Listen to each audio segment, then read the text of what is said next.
আপনারা সবাই ঠিকঠাক আছেন? একটু গরম হয়েছে না? ধন্যবাদ। তারপরেও একটু গরম করতে পারছি। আমি লতিফ সরকার পুরুষ।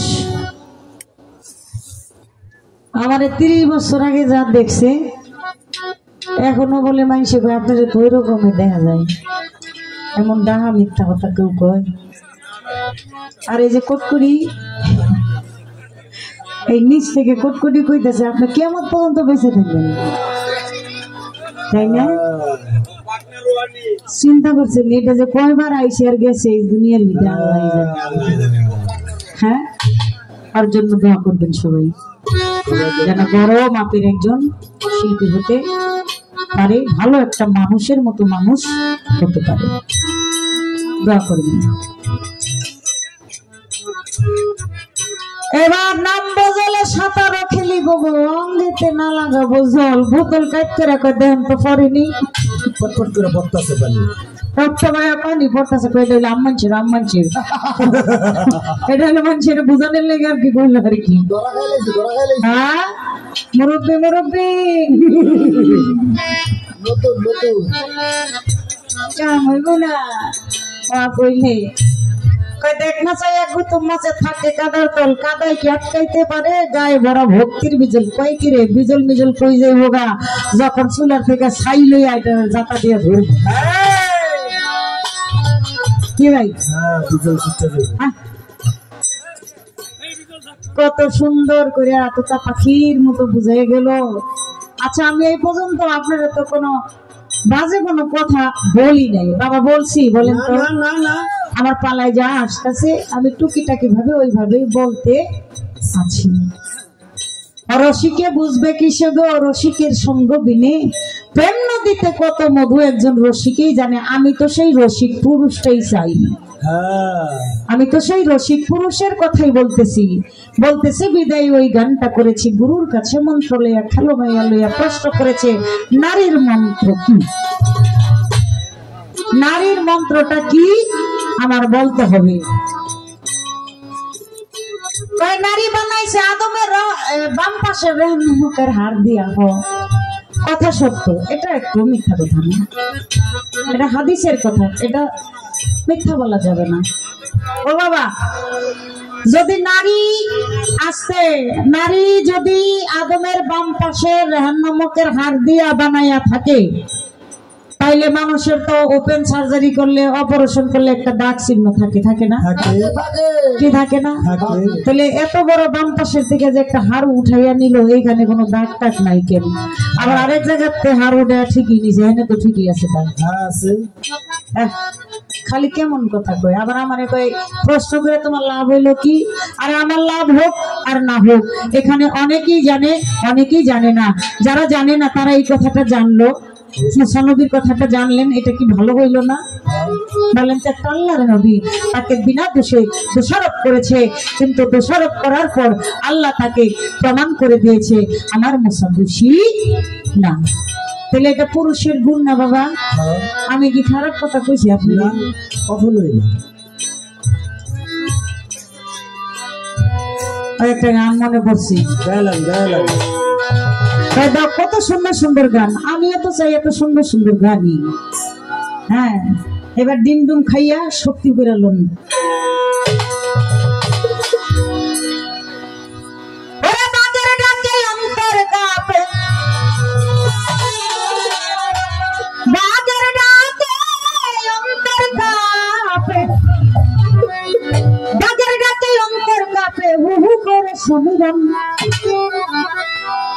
জিন্দা পীরের মাজার এখান গেলেই দেখবি সুন্দরবন, জিন্দা পীরের মাজার এখান গেলে দেখবি সুন্দরবন। বাজার ডাকে অন্তর কাঁপে,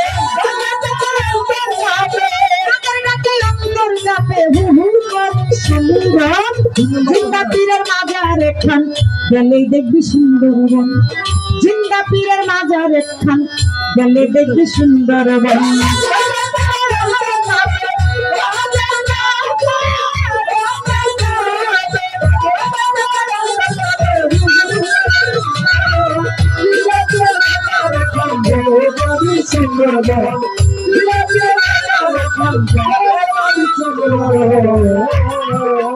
বাজার চিতা বাগান ফুলেশ্বরী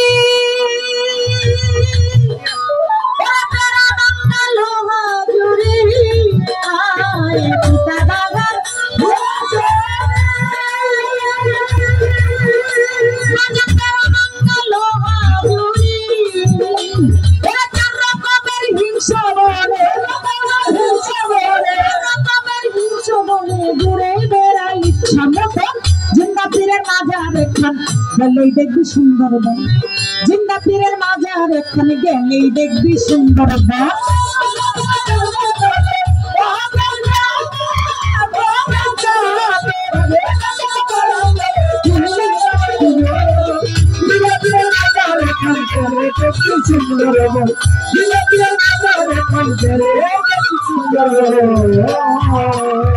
দেখিলে এই মুখের বাড়ি শত শত বাঁশি বাড়ি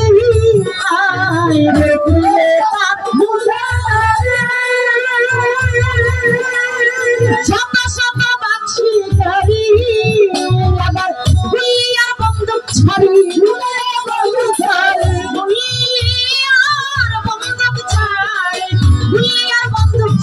ছাড়িয়া হয় জিন্দা পীরের মাজার এখান গেলেই দেখবি সুন্দরবন জিন্দা পীরের মাজার এখান গেলেই দেখবি সুন্দরবন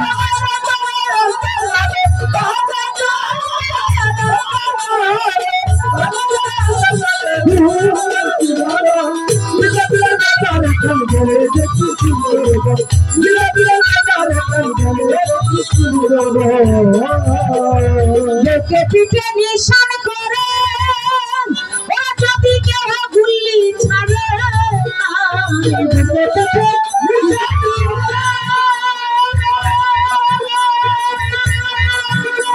যদি কেউ গুলি ছাড়ে লাগতে আসে পরে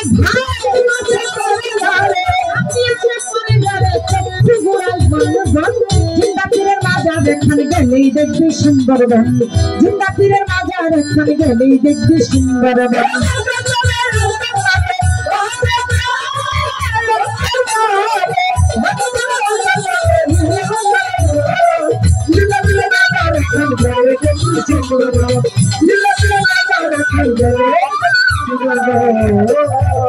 এমন রাজা বাদশা কত আইল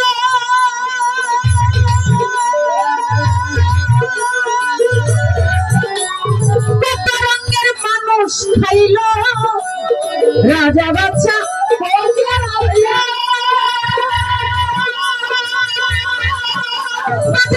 রঙের মানুষ খাইল ওটার বাংলা মাহি দিগল মুখে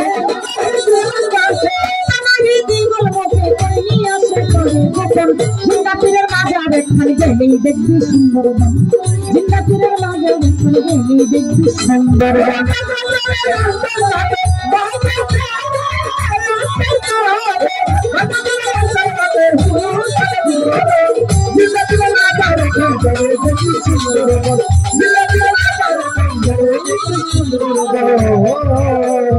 পীরের দোহাই দিলে পরে সকল মাঝে মান্য করে পীরের দোহাই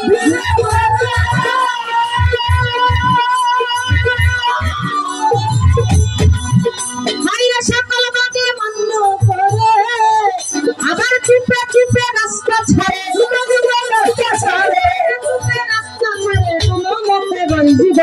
জিন্দা পীরের মাজার এখান গেলেই দেখবি সুন্দরবন জিন্দা পীরের মাজার এখান গেলে দেখবি সুন্দরবন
এই জিন্দা পীরের মাজারে খান গেলেই দেখবি সুন্দর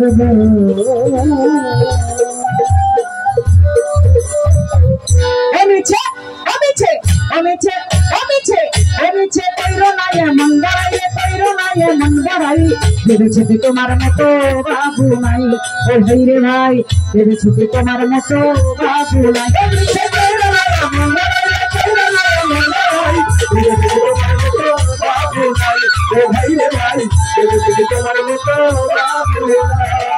ভালো কথা বলে কথা মন্দ না, ভাবে ভাবে তাহার কথা করবো বর্ণনা।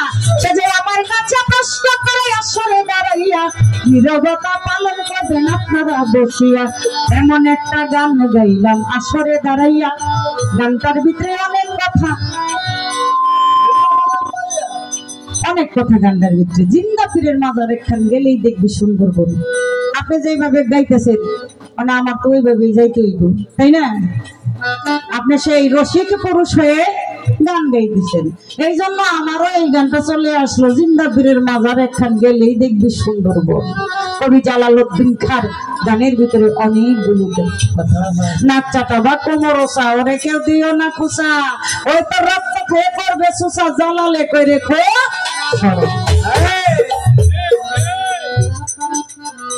খোসা দিয়েন না, খোসা দিলে আবার সমস্যা আছে।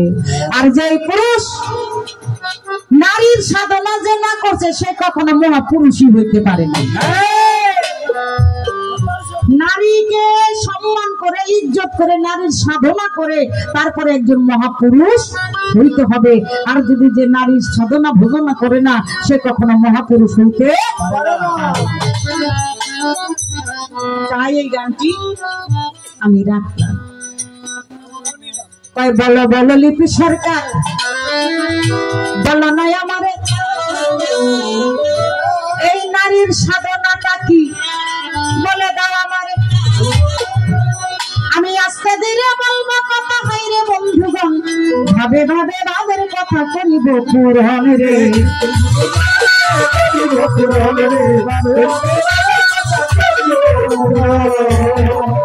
নারীর সাধনা আপনি জানেন না? এই যে সিলেট বাবা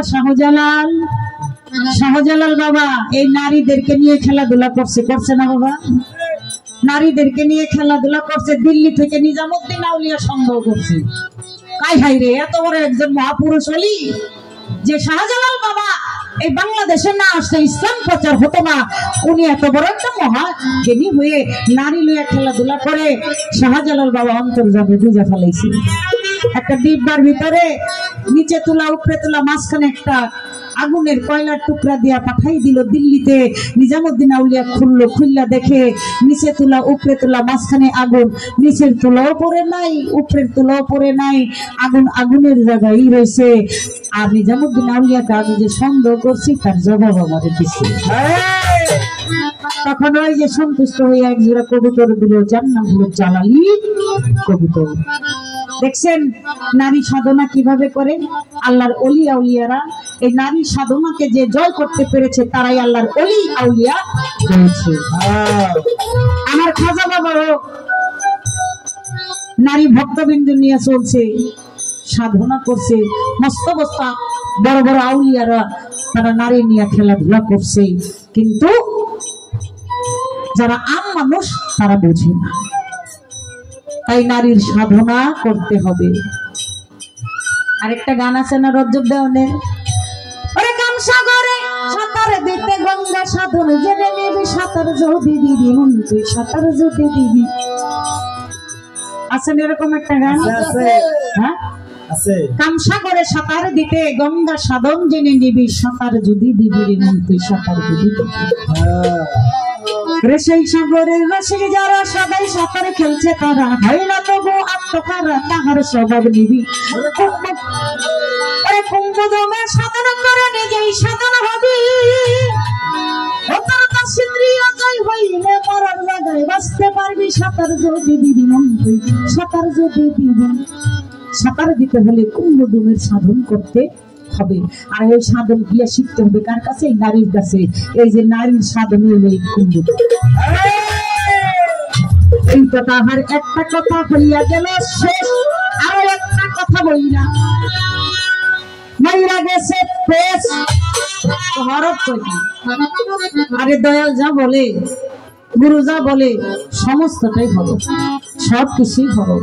বাণী আল্লাহর বাণী কোরআন, আল্লাহ যে বাণীগুলি বলেছে সেগুলো হলো কোরআন। আর কোরআনের এক নাম হলো জননী, কোরআন জননী। পুরাটা কোরআনের ভিতরে এই নারীর গুণগান সবই করতে পারেন হরফ। গুরুর মুখের বচন, গুরুর মুখের কথা, এগুলোই হলো ভক্তের কাছে হরফ। এই তো তাহার কথা ছিল দিয়া দিলাম আসরে, এইবার কোনো প্রশ্ন নাই। বলছে আমার মিজান ভাই, মিজান ভাই ভাই বলে একটা গান গাইব। সরি নজরুল ভাই, ভাই তো একটা গান গাইব, কই যান? আপনার গান শুনলেই যাবো। এই পর্যন্ত আমার কথা আমি শেষ করলাম, আর বেশি কিছু বললাম না। আপনি যেখানে যাহা কিছু করেন না কেন, নারীকে আপনার প্রাধান্য দিতে হবে, আর নাইলে হবে না। নারী যদি না হইতো মানব বাগান হইতো, আল্লাহ বানাইতো না। নারী না বানাইলে তো আল্লাহ বাগানে সৃষ্টি করতো না, কারণ একা কখনো প্রেম হয় না। প্রেম করতে হলে দুইজন লাগে। এই জন্য তো হাওয়া বিবিকে দিছে। আরো অনেক কথা যাক গেল, একটা গান গাইয়া বসে যাই।